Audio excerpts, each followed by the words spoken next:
Sir నా voice వినిపిస్తుందా? ఆడిబులా sir? అన్న క్లియర్. ఓకే. Thank you. విద్యార్థి నేస్తం కార్యక్రమానికి స్వాగతం. నా తోటి అధ్యాపక మిత్రులందరికీ కూడా శుభ సాయంత్రం. అలాగే అమ్మకి, నాన్నకి, గురువుకి, దైవానికి, పుడమికి, పుస్తకానికి అన్నింటికీ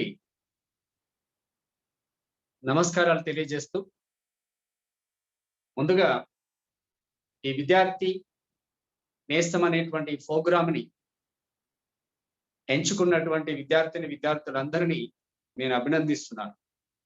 ఎందుకంటే ఇది ఒక ఉన్నతమైనటువంటి మంచి కార్యక్రమం.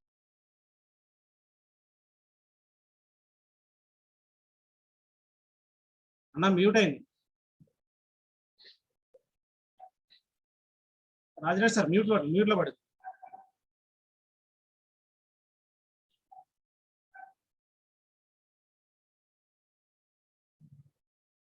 అన్న ఒకసారి hand race.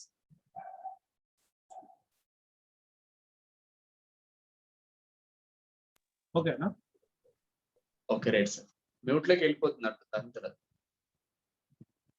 Right sir. So కాబట్టి చెప్పినటువంటి అంశాలన్నింటినీ మీరు జాగ్రత్తగా నోట్ చేసుకుంటూ సార్లు చెప్పినటువంటి విషయాలని శ్రద్ధగా విని మీరు ఎప్పటికప్పుడు ఏ రోజు ఆ రోజు చదవడం చేస్తే చాలా ఈజీ నాన్న. అసలు మీరు భయపడాల్సినటువంటి పనే లేదు. చాలా సులభంగా అర్థమైపోతుంది కదా. ఏ సందర్భం వచ్చినా మనకు అనుకూలంగా మార్చుకోవాలి. దుప్పటి ఎంత ఉంటుందో కాళ్ళు అంతే చాపుకోవాలి కదా. అవునా కదా మై డియర్ స్టూడెంట్స్? కరెక్టేనా కదా? మనం అప్పుడు బళ్ళలోకి వెళ్ళి క్లాసులు విన్నాం, ఇప్పుడు జూమ్లో క్లాసులు వింటున్నాం. రేపు ఈ పరిస్థితి కూడా లేకుంటే ఇంకా వేరే వస్తే దానికి కూడా అనుకూలంగా ఉండాల్సింది కదా. అవునా కదా? మన దగ్గర దుప్పటి చిన్న ఉన్నప్పుడు ఏం చేయాలి? కాళ్ళు దగ్గరికి ముడుచుకొని పడుకోవాలి. లేదు కుదరదు, నేను బాగా బయటకి చాపుతానంటే బయటకు వచ్చేస్తాను. అవునా కదా? కాబట్టి ప్రతిదానికి మనం అలవాటు పడుతూ ఉండాలి. చాలా మంది విద్యార్థులకి నిజంగా ఈ యొక్క సిచ్యువేషన్స్ లో ఒక మంచి వేదికని ఏర్పాటు చేసినటువంటి నరసింహులు సార్కి మరొకసారి ధన్యవాదాలు తెలియజేస్తూ మనం ఇక ఆలస్యం చేయకుండా సబ్జెక్ట్ లోకి వెళ్దాం నాన్న. వెళ్లే ముందు మీ అందరికి ఒక ప్రశ్న నాన్న, ఒక చిన్న క్వశ్చన్. ఒక ప్రశ్నతో ప్రారంభిద్దాం. ఏదో ఒక ప్రశ్న, ఏదో ఒక పద్యం, ఏదో ఒక పాట, ఏదో ఒక కథ వీటితో ప్రారంభించుకుంటే మనకి కూడా కొంచెం ఉత్సాహంగా ఉంటుంది కదా. ఆ అడవిలో అన్ని జంతువులు ఉంటాయి కదా, పెద్ద పెద్ద జంతువులు ఉంటాయి అడవిలో. అసలు అడవిలో బిగ్ పర్సనాలిటీ, ఎక్కువ శరీరం ఉండి చాలా పెద్దగా శరీరం ఉన్నటువంటి జంతువు ఏది? ఎవరికైనా అక్కడ మీకు చాట్ చేసేటువంటి అవకాశం ఉంటే చేయండి, లేకపోతే నో ప్రాబ్లం. చాట్ చేయొచ్చు. ఆలోచించండి. చాటింగ్ అవకాశం ఉందట. ఎవరికైనా తెలిస్తే చెప్పండి అన్న. అడవిలో పెద్ద జంతువు ఏది? అన్నిటికంటే పెద్దగా ఉన్నటువంటి జంతువు మీకేమన్నా తెలుసా? తెలిస్తే ఒకసారి చెప్పండి నాకు. అన్నిటికంటే పెద్ద జంతువు తెలుసా ఎవరికైనా? ఓహో, yes, very good, excellent. Prashant, Vishnu, right, super నాన్న, వండర్ఫుల్. ఎలిఫెంట్, ఎస్, భారీ పర్సనాలిటీ, పెద్ద కాయం, చాలా పెద్దగా ఉంటుంది. One more question, Srivani, also elephant, wonderful. అయితే అడవిలో అన్నింటికంటే తెలివైన జంతువు. వన్ మోర్ క్వశ్చన్, అడవిలో అన్నింటికంటే తెలివైన జంతువు. ఒక్కసారి ఇప్పటిలాగే టైప్ చేయండి. Excellent. Vishnu Yadav, fox, very good, fox, right. Srivani, fox, wonderful. అరే మీరు ప్రైవేట్ అంటే మామూలుగా మేము అప్పుడప్పుడు క్లాసులు చెప్తుంటాం. ఇంపాక్ట్ పిల్లలు జూమ్ లో చాలా మంది పిల్లలకి చెప్తున్నాను కానీ అసలు ఇంత సాటిస్ఫాక్షన్ అనిపించట్లేదు అక్కడ. మీరు చాలా ఫాస్ట్ ఉన్నారు. ఈ మాత్రం మీరు చేస్తున్నారంటే నిజంగా ఐ అప్రిషియేట్. వండర్ఫుల్. ఎస్, పెద్ద జంతువు ఎలిఫెంట్, తెలివి కల్లది ఫాక్స్, నక్క. వన్ మోర్ క్వశ్చన్ ఏంటో తెలుసా? అసలు అడవికి రాజు ఎవరు చెప్పండి? అడవికి రాజు ఎవరు? Yes, lion. Wonderful. Sreeja, Vishnu, Abhishek, super నాన్న, ఎక్సలెంట్. లయన్. ఒకసారి నేను 3 క్వశ్చన్స్ ఒక దగ్గర ఫ్రేమ్ చేస్తాను, ఒకసారి చూడండి. తెలివైనది జంతువేదు? ఫాక్స్ ఉందండి. భారీ శరీరం ఉన్నటువంటిది ఏది? ఎలిఫెంట్ ఉందండి. అసలు ఈ భారీ శరీరం ఉన్నది పక్కకు పోయింది, తెలివి కల్లది పక్కకు పోయింది, కానీ రాజెవరైరు? సింహమై కదా. అసలు సంబంధం ఉందా ఏమన్నా? ఎవడైనా నాయకత్వ లక్షణాలు ఇవ్వాలి అంటే బాగా పర్సనాలిటీ ఉన్ననుకో, అంటే వెనకాల బాగా మంది ఉన్ననుకో, బాగా డబ్బు ఉన్ననుకో, అటువంటి వానికి ఇవ్వాలి. లేకపోతే తెలివి ఉన్నోనికి ఇవ్వాలి. కానీ ఎటు కాకుండా ఎవరికి ఇచ్చింది ఇప్పుడు నాయకత్వం? అడవి నాయకత్వం ఎవరికి వచ్చింది? సింహానికి వచ్చింది. దీన్ని బట్టి మీకు ఒక విషయం అర్థం చేసుకోవాలి. ఎందుకు చెప్పాను ఈ ఉదాహరణ మీకంటే, శరీరం పెద్దగా ఉంటే సరిపోదు, మనకు చాలా తెలివి ఉన్నా సరిపోదు. అవతలి వాళ్ళని మనం అంటే మనం పరిశీలిస్తూ వాళ్ళు ఏం చెప్తున్నారు, మనం ఏం వింటున్నాం. సింహం మీరు ఎప్పుడైనా చూసారా? 4 అడుగులు వెనక్కిస్తుంది, 1 అడుగు ముందుకేస్తుంది. చాలా ఆలోచిస్తుంది. కానీ వేటాడడం ప్రారంభిస్తే ఖచ్చితంగా సక్సెస్ అవుతుంది. అసలు మీరు ఎప్పుడైనా జాగ్రఫీ ఛానల్ పెట్టి చూడండి, ఒక జింక పరిగెడుతూ ఉంటుంది, వెనకాల సింహం పరిగెడతా ఉంటుంది, అది పరిగెడతా ఉంటుంది, ఇది పరిగెడతా ఉంటుంది. ఆ టైంలో కనుక మీరు టీవీ ముంగడ కూర్చొని ఏదన్నా తినడం మొదలు పెట్టారనుకోండి, అది ఎంత స్పీడ్ గా అవుతుందో మీరు అంత స్పీడ్ గా తింటారు. అవునా కదా. చాలా టెన్షన్ పెరిగిపోతా ఉంటుంది. బాగా పరిగెడుతుంది, బాగా పరిగెడుతుందని మనమే అక్కడ దూరంగా కూర్చుంటే వచ్చి దగ్గర కూర్చుంటాం టీవీ దగ్గర. ఇంకా అవకాశం ఉంటే లోపలికి కూడా వెళ్ళిపోతాం. అంత సిచ్యువేషన్ వచ్చేస్తుంది మనలో. కానీ వదులుతుందా? అస్సలు వదలదు. అడ్డం పడిపోతుంది. ఎటు మెలికలు అటు మెలికలు ఎటు పడ్డా సరే లాస్ట్ కి దొరకబడుతుంది అంతే. అంటే ఎంతసేపు వెయిట్ చేసి ఏం చేసినా సరే ఒక్కసారి హంటింగ్, ఆ వేట మొదలైందంటే ఖచ్చితంగా సక్సెస్ అవుతుంది. ఒక విద్యార్థి అనేవాడు ఎలా ఉండాలి అంటే, 1 సంవత్సరం పాటు చదువుతున్నాం మనం. ఏదైనా ఒక అంశం నేర్చుకుంటూ ఉన్నాం. మనము పక్కవాడు నాకంటే తెలివైనోడేనో, లేకంటే నాకంటే పెద్దవాడేనో, వానికి బాగా వస్తుంది, సార్ ఎప్పుడు వాడినే లేపే క్వశ్చన్ అడుగుతాడు, నన్ను ఒక్క క్వశ్చన్ అడగడు. ఆ సార్ ఏం మనిషిరా, ఊకే వానికే చూస్తాడు, వాన్నే అడుగుతాడు. అసలు నేను ఒకడున్నా అనే విషయం కూడా మర్చిపోయాడు ఆ మహానుభావుడు అనే విషయం మనం చాలా డిప్రెషన్‌లోకి వెళ్ళిపోతాం. అట్లా ఎప్పుడు అవ్వద్దు. మనకంటూ ఒక స్టైల్ ఉంటుంది. మీరు అరే వాడే ఎందుకని అన్నిటికి ఆన్సర్ చెప్తుండు, నేను ఒకదానికి ఆన్సర్ చెప్పలేనా? ఒక్కరోజు సార్ నీకు క్వశ్చన్ అడగలేనా? నీకో విషయం తెలుసా? అసలు ఏం చదవనోడు, బాగా చదివినోడు గుర్తుంటాడు సార్‌కి, ఏం చదవనోడు కూడా గుర్తుంటాడు. ఎందుకంటే వాడు ఏం చెప్పడు కదా. కాబట్టి మీరు ఏం చేయాలి అంటే వెరీ సింపుల్. ఈ కథ ద్వారా మనం తెలుసుకున్న నీతి ఏంటంటే, ఒక సింహం ఎలా వేటాడుతుందో, ఇక్కడ శరీరాన్ని బట్టో, తెలివిని బట్టో ఎవరు నాయకత్వం ఇవ్వరు. నాయకత్వం అనేది మనం తీసుకోవాలి. సో, అలా ఉండాలి అంటే మనం ఏం చేయాలి? ఏ క్లాస్ చెప్తున్నా కూడా ముందు బాగా వినగలిగిన వాడే బాగా రాస్తాడు. బాగా చెప్తాడు కూడా. మీరు బాగా వినండి. ఒక్కరోజు పర్ఫెక్ట్ గా వినండి. చెప్పినయి రాసుకోండి. మీకు ఆటోమేటిక్‌గా డౌట్ వస్తుంది. లేదా ఆ చెప్పిన విషయం మనకు గుర్తుంటుంది. రేపు పలానా సార్ క్లాస్ మనకుందిరా, ఇంకొక 15 నిమిషాల తర్వాత తెలుగు క్లాస్ స్టార్ట్ అవుతది. నిన్నేం చెప్పాడు అంటే, నిన్న సార్ సందులు చెప్పాడు. మనం ఒక్కసారి ఆ పేపర్ మర్రేసి చూద్దాం. ఇంకో 10 నిమిషాలైతే వాడొస్తాడు. ఒక్కసారి చూద్దాం. వచ్చిన తర్వాత ఖచ్చితంగా వాడు అడుగుతాడు. నిన్న నేను పలానా చెప్పినా ఎవరికొచ్చురా అనగానే మనం చెయ్యెత్తుదాం. నేను నిన్న మొన్న చెయ్యెత్తలేదు కాబట్టి, ఈ రోజు ఎత్తాను కాబట్టి ఖచ్చితంగా వాడు నన్నే అడుగుతాడు. గ్యారంటీగా నేను చెప్పేస్తాను. ఈ రోజు నుంచి సార్‌కి నా మీద ఖచ్చితంగా ఒక ఒపీనియన్ అనేది ఏర్పడాలి అని ఒకటి అనుకోవాలి మీరు బలంగా. అప్పుడు మీకు ప్రతిరోజు అదే చేయాలనిపిస్తుంది. మీరు చిన్నప్పుడు సైకిల్ నేర్చుకున్నారు, ఊరికే వచ్చిందా? ఎన్ని సార్లు మోకాలు చిప్పలు పలగలే? చెప్పండి మై డియర్ స్టూడెంట్స్. అవునా కదా? లేకపోతే డైరెక్ట్ సైకిల్ ఎక్కి చాలా వేగంగా ఒలింపిక్‌లో దొక్కినట్టు దొక్కారా? తొక్కలేదు కదా! చాలా సార్లు అడ్డం పడ్డాం. చాలా దెబ్బలు తాకాయి. కానీ ఊరుకున్నామా? ఊరుకోలేదు. సో, మీరిక్కడ వినే క్లాసులు కూడా చాలా శ్రద్ధగా వినండి. చాలా బ్రహ్మాండంగా వినండి. ఇక్కడ ఏం డిస్టర్బెన్స్ ఉండదు మీకు. మిమ్మల్ని ఏదో అడుగుతారు అనేది అనుకోండి. ప్రశాంతంగా వినండి. ఏ డౌట్ వచ్చినా అడగండి. సో, ఇక మనం ఒక్కసారి సిలబస్ లోకి వెళ్ళే ప్రయత్నం చేద్దాం. నేను మీకు ఒక చిన్నగా పీపీటీ షేర్ చేసేటువంటి ప్రయత్నం చేస్తాను. ఒక్క నిమిషం wait.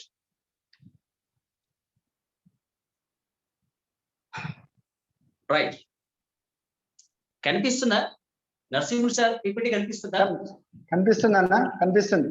Okay okay, thank you Sai. Right right right నాన్న, ఒక్కసారి మనం చూద్దాం. ఇప్పుడు మనం ఇక్కడ ఏర్పాటు చేసుకున్నటువంటి వేదిక దేనికి సంబంధించింది అంటే కేవలం విద్యార్థులకి వ్యాకరణం అందించాలి అనేటువంటి ఒక మంచి వేదికను ఏర్పాటు చేసుకున్నాం. కరెక్టే కదా మై డియర్ స్టూడెంట్స్? అవునే కదా? రైట్. సో అటువంటప్పుడు అసలు ఈ వ్యాకరణం అంటే ఏంటో ఒక 2 ముక్కలు తెలుసుకుందాం మనం ఫస్ట్. మీరు ఒక చాక్లెట్ కొన్నారు లేదా ఒక ఏదో ఒకటి తీసుకున్నారు, దాని మీద how to open, how to use అని ఉంటుంది కదా. అంటే దాన్ని ఎట్లా మూత ఓపెన్ చేయాలి, ఏం చేయాలి అనేది ఉంటుంది. సో మనకు కూడా ఒకసారి మనం అసలు వ్యాకరణం అంటే ఏంటో ఒకసారి చూద్దాం. నాన్న ఎవరు కూడా పీపీటీ మీద మీరు రాయకండి. మీరు రాస్తే ఏమైతే అంటే బ్లర్ అయిపోతుంది, గీతలు పడతాయి. మీరు దాన్ని కొంచెం దగ్గరగా చూడండి, రాసుకోండి. అంత అది చాలాసేపు ఉంటుంది, నేను ఎక్స్ప్లెయిన్ చేసేంత వరకు. ఓకేనా? Right, very good. సో వ్యాకరణం ఏం చేస్తుంది అంటే మనం ఒక భాష నేర్చుకున్నాం. ఉదాహరణకి ఇంగ్లీష్ కావచ్చు, తెలుగు కావచ్చు, హిందీ కావచ్చు, ఏదైనా కావచ్చు. ప్రపంచంలో చాలా భాషలు ఉన్నాయి. ఆ భాషకు ఉన్నటువంటి అసలు ఏవి తప్పులు ఏవి ఒప్పులు అనేది తెలియజేసేది ఒకటి ఉంటుంది చూడండి, అది వ్యాకరణం కదా. ఇప్పుడు మనం చేస్తుంది కరెక్టా రైటా చెప్పడానికి ఒకరు ఉంటారు కదా. అలాగే భాష యొక్క తప్పులను తెలియజేసేటువంటిది ఏదైతే ఉంటుందో అది వ్యాకరణం. అంటే ఇలా మాట్లాడితే రైటు, ఇలా మాట్లాడితే తప్పు. సో ఈ పదం ఇలా రాస్తేనే కరెక్ట్, ఈ పదం ఇలా రాస్తేనే ఇది ఇలా రాయకూడదు, ఇది తప్పు. ఇలాంటి ఒక కొలబద్ద ఏదైతే ఉంటుందో దట్ ఈస్ గ్రామర్, వ్యాకరణం. ఇంకేం చేస్తుందట అది? మీరు భాషని ఎలా ఉపయోగించాలి వివరిస్తుంది. అసలు ఎలా వాడాలి? అదేంటి సార్, ఇన్ని రోజులు అవుతుంది, 10వ తరగతి దాకా వచ్చినాం, మాకు తెలుగు ఎలా వాడాలో తెలియదా? మాకు బాగా తెలుసు కదా, మనకు బాగా తెలుసు. కానీ ఏ పదాన్ని ఏ సందర్భంలో ఉపయోగించాలి, ఏ ఉదాహరణకి అంటే ఏ సూత్రానికి ఏ ఉదాహరణ ఇవ్వాలి, అంటే ఏ సందర్భంలో మనం ఏ పదాన్ని చెప్పాలి అనేది తెలుసుకునేటువంటిదే వ్యాకరణం కదా. సింపుల్. ఎప్పటి సందర్భంలో అప్పటిలాగానే మనం ఎలాగైతే ఉంటామో, పెళ్ళైతున్నప్పుడు పెళ్లి డ్రెస్ వేసుకుంటాం, చాలా హ్యాపీగా ఉంటాం. Simple logic. ఎవడైనా పక్కోడు సావు దగ్గరికి వెళ్ళినప్పుడు అలాగే బాధలో ఉంటాం. అక్కడికి వెళ్ళి పగలబడి నవ్వం కదా, బలి రోజు అని పాట పాడలేం కదా, బాగుంటది అది. అలాగే ఈ భాషని ఇలా ఉపయోగించాలి, ఇలా ఉపయోగించకూడదు, ఇవి అచ్చులు, ఇవి హల్లులు, వీటిని ఇప్పుడే వాడాలి, వీటిని ఇలా వాడకూడదు అనేది ఏదైతే ఉంటుందో అలా భాషని ఎలా ఉపయోగించాలో వ్యాకరణం తెలియజేస్తుంది. ఇంకొకటి ఏంటట, అసలు ఈ వ్యాకరణం ఎక్కడిది? వేదాంగాలలో ఒకటి. సో మై డియర్ స్టూడెంట్స్, మీ అందరికీ వేదాలు తెలుసా? Very good. వేదాలు ఎన్ని తెలిసిన వాళ్ళు ఎవరైనా చాట్ చేయండి. వేదాలు ఎన్ని? మనకు బేసికల్గా ఎన్ని వేదాలు ఉన్నాయి కదా. సో ఈ వేదాలు ఎక్సలెంట్, వర్ధన్, సూపర్ నాన్న, 4, Sreeja, wonderful, Vishnu, right, super. So వేదాలు 4. ఆ వేదాలు 4 అయినటువంటి వేదాలకి ఉప అంగాలు ఇంకా కొన్ని భాగాలు ఉన్నాయి. వాటిని మనం ఏమంటామంటే వేదాంగాలు అంటాం. ఆ వేదాంగాలు ఎన్ని ఉన్నాయట? 6 ఉన్నాయి. సో వేదాలు 4, వేదాంగాలు 6.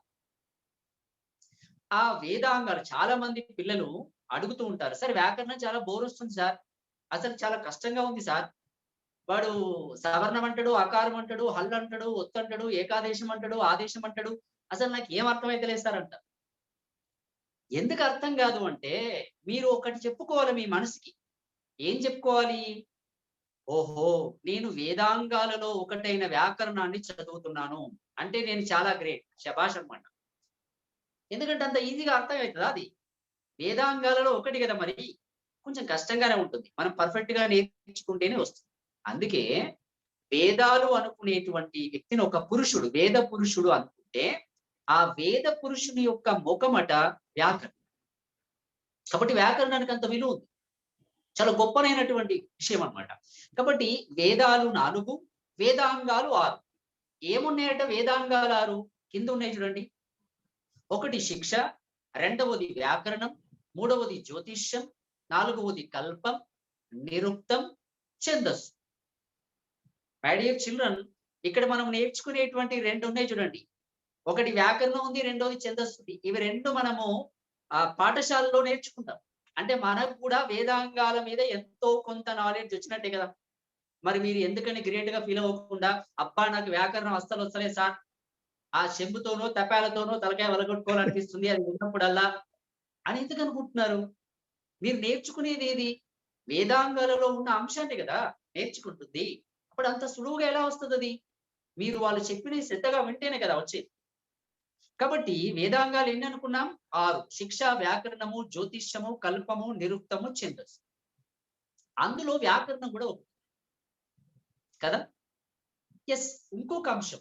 అసలు ఈ వ్యాకరణం అట పూర్వము సంస్కృతంలో నన్నయ్య గారు వచ్చినప్పుడు సంస్కృతంలో ఉండేది. అది మనలాంటి వారికి ఎవ్వరికి అర్థం కానటువంటి పరిస్థితిలో ఉండేది. కానీ మనలాంటి వారందరి బాధల్ని అర్థం చేసుకొని పరవస్తు చిన్నేసూరి గారు తెలుగులో అత్యంత సులభంగా మీలాంటి పిల్లలకి అందరికీ అర్థమయ్యేటట్టుగా పాఠశాలకి ఉపయోగపడేటువంటి ఒక అద్భుతమైనటువంటి వ్యాకరణ భాండాగారాన్ని అందించారు. అదే బాల వ్యాకరణం. 19వ శతాబ్దంలో తెలుగు వారికి అందించినటువంటి గొప్ప వరం అది పరవస్తు చిన్నేసూరి గారు. అసలు నిజంగా చెప్పుకోవాలంటే తెలుగు భాషకి ఒక కేర్ ఆఫ్ అడ్రస్ ఆయన. ఎందుకనంటే పాణిని ఉన్న అసలు వ్యాకరణాలన్నిటికీ ప్రామాణికమైందేమో పాణిని వ్యాకరణం అంట. అర్థమవుతుందా మై డియర్ చిల్డ్రన్? కానీ అంతకంటే ముందున్నటువంటిది ఏంటిది? సంస్కృత వ్యాకరణం. ఇవి 2 మన ఫోటోలకు అర్థం కావు. విచిత్రం. అవి 2 మనకు అర్థం కావు. అవి చదవాలంటే పాండిత్యం తెలిసి ఉండాలి, మనకి సంస్కృతం రావాలి, చాలా నాలెడ్జ్ ఉండాలి.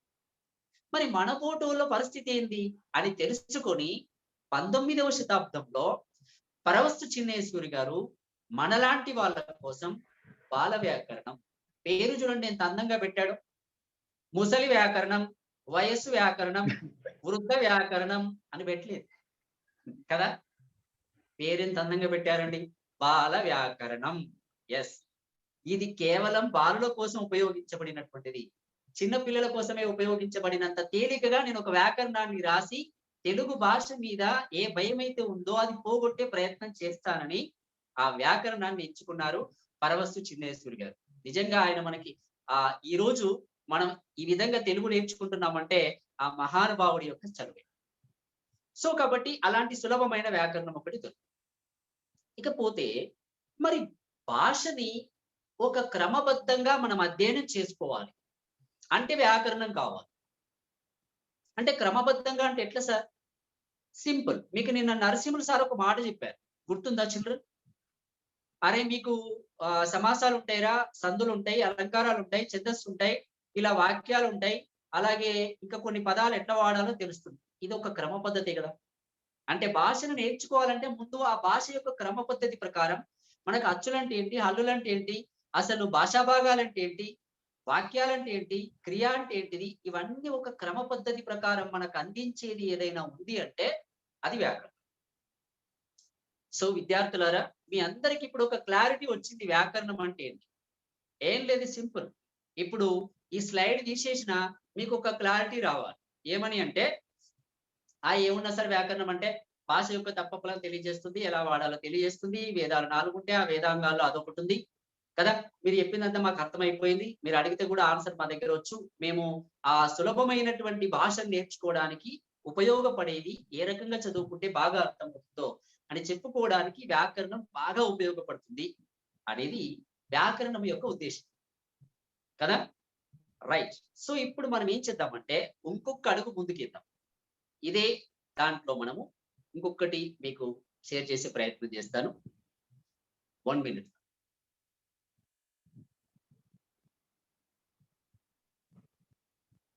రైట్.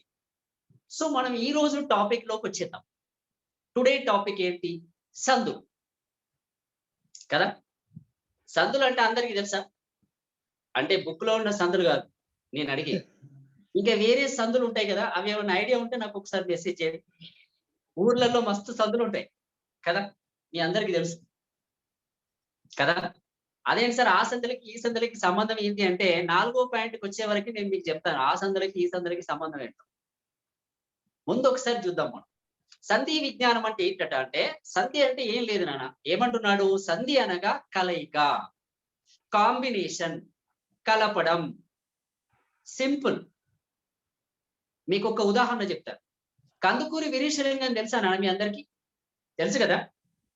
కందుకూరి వీరేశలింగం మన అందరికీ ఐడియా ఉంటుంటాడు. ఆయన గురించి పూర్తిగా బయోడేటా తెలియకపోయినా వ్యక్తి అయితే తెలిసి ఉంటాడు. కందుకూరి వీరేశలింగం అంటే తెలుసు మాకు, చరిత్రలో ఒక మహానుభావుడు ఆయన, తెలిసి ఉంటుంది.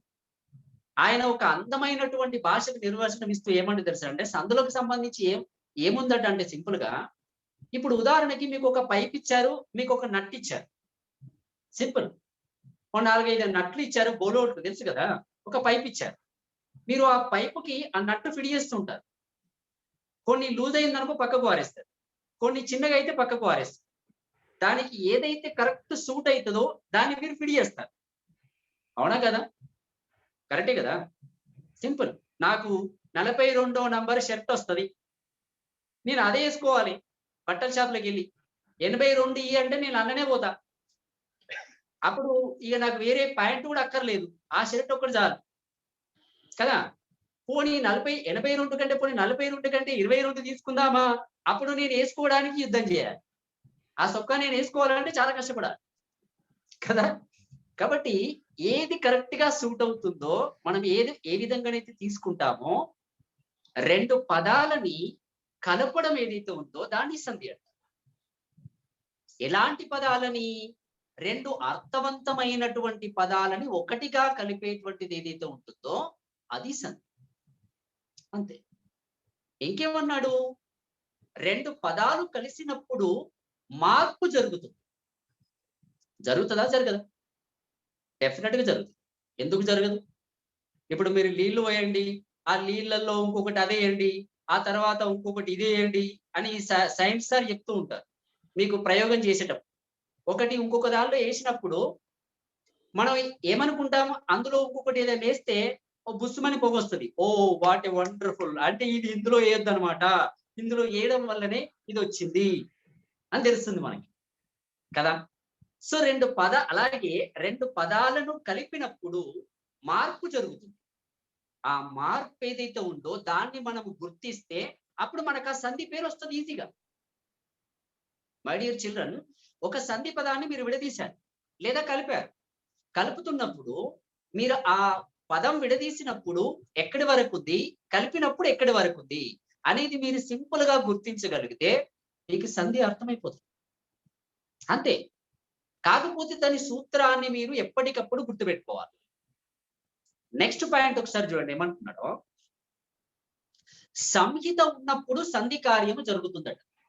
సంస్కృతంలో సంహిత అంటే కలయిక, అంటే ఒకదాంతో ఒకటి కలిపినప్పుడు మీకు సంధి జరుగుతుంది. ఒక పదాన్ని ఇంకొక పదంతో మీరు కనుక జత చేస్తే అప్పుడు ఖచ్చితంగా సంధి జరుగుతుంది. కింద ఒక ఎగ్జాంపుల్ చెప్పారు మనకి. తెలుగులో ఇది మనకి కేతన గారు ఆంధ్ర భాషాభూషణంలో ఇచ్చినటువంటి నిర్వచనం ఒకటి ఏమన్నాడంటే, పూర్వ పరస్పరములకు పరస్పరం బేకాదేశం పగుట సంధి. దాన్ని నేను తెలుగులో కొంచెం క్లియర్ గా రాశాను. ఏమని అంటే, మొదటి పదము చివరి వర్ణం, రెండవ పదం మొదటి వర్ణం. అంటే సంధి రాసినప్పుడు 2 పదాలు ఉంటాయి కదా, ఒకటి ప్లస్ కంటే ముందు ఉంటుంది, ఒకటి ప్లస్ తర్వాత. అక్కడ కింద చూడండి, రామ ప్లస్ అయ్య కలిపి రాస్తే రామయ్య వచ్చాడు. సరే, రామయ్యనో చంద్రయ్యనో ఏదో అయ్య వస్తాడు గ్యారంటీగా, రావాలి. రాకపోతే మన కష్టం. ఇప్పుడు రామ అనే పదంలో చివరక్షరం ఏముంది? మా ఉంది. అయ్య అనే పదములో మొదటి అక్షరం ఏముంది? ఆ ఉంది. అంటే రామా పదములోని చివరక్షరమైన మా, అయ్య అనే పదములోని మొదటక్షరమైన ఆ, ఈ 2 కలిస్తే సంధి జరుగుతుంది అన్నట్టు. అంతే సింపుల్. ఇప్పుడు మీకు ఒక డౌట్ రావాలి. అంటే తెలుగులో అన్ని సంధులు నేర్చుకున్న తర్వాత మేము విడదీసేటప్పుడు కలిపేటప్పుడు ఏం చూడాలి సార్ మరి అంటే, ఏం చూడాల్సిన పని లేదు. మీరు విడదీసేటప్పుడు విడదీసే కంటే ముందు ఆ పదం ఎట్లుంది, విడదీసిన తర్వాత దానిలో ఏం మార్పు వచ్చింది, అది నేను నేర్చుకున్న ఏ సూత్రానికి సరిపోతుంది. చాలా మంది అనుకుంటారు నాన్న సందులు వింటే వస్తాయని. సందులు వింటే రావు. మీరు సూత్రం నేర్చుకొని ప్రాక్టీస్ చేస్తేనే వస్తాయి. మీరు నేర్చుకున్న సూత్రం ఖచ్చితంగా ఉపయోగపడుతుంది. మీరు ఇక్కడ ఇప్పుడు ఈ వ్యాకరణాన్ని ఎలా యూజ్ చేసుకోవాలో సార్లు చెప్పేదంటే, ఈ రోజు నేను ఒక సంధి సూత్రము లేదా సాయిరామ్ సార్ ఒక అలంకారం చెప్పారనుకోండి, అది ఈ రోజు మీరు బైహార్ట్ చేయాలి. చేస్తేనే మీరు ఒక ఉదాహరణ వచ్చినప్పుడు ఆహా ఇది ఇందులో వస్తది అని మనకు తెలుస్తుంది. లేకపోతే తెలియదు కదా. చెవిటోన్ దగ్గర తీసుకెళ్లి శంకు వస్తే శంకు కాదురా బొక్క అంటాడు. ఎందుకంటే మనకి తెలియదు కదా. కాబట్టి మన పరిస్థితి కూడా అలాగే ఉంది కదా. కాబట్టి మొదటి పదం చివరి వర్ణం, రెండవ పదం మొదటి అక్షరం, ఈ రెండింటి కలయిక సంధి అన్నారు. ఇకపోతే అసలు సంధులు చేయడం వల్ల, సంధి చేయడం వల్ల అసలు ఏం ఉపయోగం మనకంటే ఉచ్చారణ సౌలభ్యం కలుగుతుంది. అంటే ఒక పదాన్ని ఎలా వాడాలి, ఎలా ఉపయోగించాలి, మనం ఎలా ప్రొనౌన్సియేషన్ చేయాలి, దాన్ని ఎంత స్పష్టంగా పలకాలి అనేది సంధులు చేయడం వల్ల తెలుస్తుంది. సంధులలో ఎన్ని రకాలు ఉన్నాయి పోనీ? వర్ణమాల ఆధారంగా సంధులు 2 రకాలు. వర్ణమాల అంటే తెలుసా మనకి? ఆ నుంచి రౌతి వరకు ఒక పట్టిక నేర్చుకున్నాం కదా చిన్నప్పుడు మనం అక్షరాలు, ఆ వర్ణమాల. ఆ వర్ణమాల ఆధారంగా సంధులు మనకి ఎన్ని రకాలు ఉన్నాయి? 2 రకాలు. ఒకటి హల్ సంధులు, రెండవది హత్ సంధులు. ఓకే, సో అత్సందులు అల్ సంధులు. అచ్చుల మధ్య జరిగే వాటిని హత్సందులు అంటారు, హల్లుల మధ్య జరిగే వాటిని హల్ సంధులు అంటారు. అంతే కదా, రైట్. ఇంకొకటి ఏమన్నాడు? భాషను అనుసరించి సంధులు 2 రకాలు. ఒకటి తెలుగు సంధులు, రెండవది సంస్కృత సంధులు. సో ఇప్పుడు మనకి ఇక్కడ ఒక 2 విషయాలు తెలిసాయి. అచ్చుల మధ్య జరిగే సంధులు జరిగితే వాటిని అత్సంధులు అనాలి, హల్లుల మధ్య సంధులు జరిగితే వాటిని హల్ సంధులు అనాలి. తెలుగు భాషలో ఉన్నటువంటి సంధులని, తెలుగు పదాల మధ్య జరిగే సంధులని తెలుగు సంధులు అనాలి, సంస్కృత పదాల మధ్య జరిగే వాటిని సంస్కృత సంధులు అనాలి. అంతే కదా. సో ఇది ఇప్పటి వరకు మనం చూసినటువంటి వ్యాకరణం అంటే ఏంటి, సంధి విజ్ఞానం అంటే ఏంటి. అసలు కేవలం మనం ఇప్పుడు ఏం చేసాం? ఇంట్రొడక్షన్ మాత్రమే చూసాం. నరసింహులు సార్. సార్ సార్ ఇది టైం ఉందా సార్? కంటిన్యూషన్ ఇది నెక్స్ట్ సందుల సెషన్ రేపు క్లాస్ చేద్దామా? ఇది స్టాప్ చేయమంటారా? రేపు స్టార్ట్ చేద్దాం, ఇంకా 3 minutes ఉంది. Okay sir, okay sir. ఇది కన్క్లూజన్ ఇచ్చేసి క్లోజ్ చేస్తాను సార్. ఓకే సందేహాలు ఏమంతా తీసుకోండి అన్న. అలాగే అట్లాగే నెక్స్ట్ ఇంకో లింక్ ఉంది కదా బేట, దాని ద్వారా జాయిన్ కావాలి వెంటనే. Okay okay right. సో ఇప్పుడు మనకి ఒకసారి చూడండి అన్న అందరూ. సో ఇప్పటి వరకు మనం వ్యాకరణం అంటే ఏంటో చూసాం, అలాగే సంధి విజ్ఞానం అంటే ఏంటో చూసాం. సో సంధి అంటే ఏంటని తెలుసుకున్నాము, వ్యాకరణం అంటే ఏ రకంగా ఉపయోగపడుతుందని అనుకున్నాం. ఈ సంధులలో మనకి అలసందులు అంటే హస్సందులు అంటే ఎలా ఉన్నాయో తెలిసింది, అలాగే సంస్కృత తెలుగు సంధులు అంటే ఏంటో తెలిసింది. సో మనం నెక్స్ట్ వెళ్ళబోయే టాపిక్ లో మనం ఇక డైరెక్ట్ గా సంస్కృత సంధులు మొదలు పెట్టేసుకొని ఒక సంధి, దానికి సంబంధించబడిన సూత్రం, దానికి సంబంధించబడిన వివరణ, ఇలా కంటిన్యూషన్ గా వెళ్ళిపోదాం నాన్న. సో అందరు కూడా చాలా వండర్ఫుల్ గా వింటున్నారు మీరు, వెరీ గుడ్. రాసుకోండి. అలాగే అందరూ కూడా ఇందాక ఎట్లాగైతే రాసుకున్నారో మీరు అందరూ కూడా పర్ఫెక్ట్ గా దగ్గర పెట్టుకొని నోట్స్ రాసుకుంటే you have a wonderful valuable matter అన్నమాట. అందరికీ పర్ఫెక్ట్ ఇన్ఫర్మేషన్ దొరుకుతుంది. లేకపోతే గుడ్డే తెలిసి షేర్లో పడ్డట్టు అవుతుంది. ఎందుకంటే అది ఏం వేస్తుందో తెలియదు, దానికి కనబడదు కదా కదా. కాబట్టి మనం అలా నేర్చుకుంటే పర్ఫెక్ట్ గా ఉంటుంది. So wonderful. అందరికీ ఆల్ ది బెస్ట్ నాన్న. Thank you sir. Thank you so much for giving a wonderful session for me. Thank you sir. అన్న థ్యాంక్ యూ అన్న, ధన్యవాదాలు. అలాగే ఈ రోజు సబ్జెక్టు దీనికి సంబంధించిన గూగుల్ ఫామ్ ఒకటి మీ గ్రూప్లలో షేర్ చేస్తాం బెట. దానికి సంబంధించిన పరీక్ష మీరు ఆన్లైన్ లోనే రాయొచ్చు. మీరు ఏం సమాధానం పెట్టారనేది మేము తెలుసుకుంటాము. అది మీకు రేపు ఉదయం లోపు పంపిస్తాం. సో దీని వెంటనే ఏ రోజు పెట్టిన టాపిక్ ఆ టాపిక్ సంబంధించబడిన ఎగ్జామే పెట్టండి సార్ వాళ్ళకి. ఈ రోజు ఏం జరిగిందో అది మాత్రమే ఎగ్జామ్ పెట్టండి. అంతే. Okay sir, okay sir. ధన్యవాదాలు అన్న, ధన్యవాదాలు.